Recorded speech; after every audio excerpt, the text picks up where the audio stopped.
Who's your favorite president? Well, I can't change my story just because I'm in this library. I've always said my favorite president in my lifetime was Harry Truman. And I can explain that. And that is, I was a submarine officer. I was in the Naval Academy when Franklin Roosevelt died, and Harry Truman became president, almost completely unknown. Kind of taken on the ticket by Roosevelt just to throw a fig leaf to some people that he wanted to support him.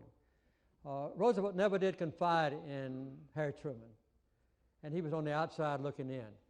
And when Roosevelt died, I was a midshipman, I cried, because I had the prospect of Harry Truman being my commanding officer, my commander-in-chief. Later, when I was in submarines, I began to appreciate what Harry Truman stood for and what he did. I think he was honest to a T. I doubt if he ever used a 3-cent stamp that he didn't pay for himself.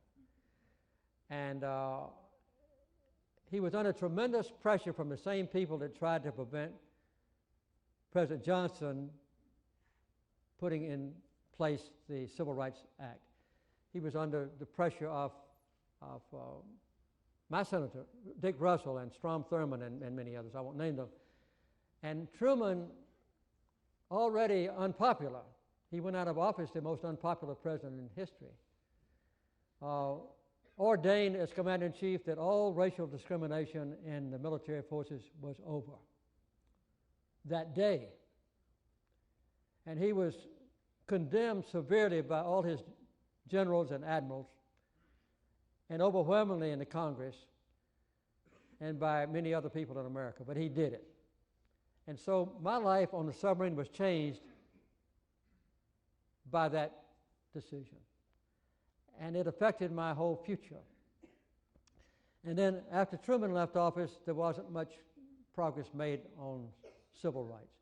It was 8 years later before Rosa Parks sat in the front of a school bus while Martin Luther King became active.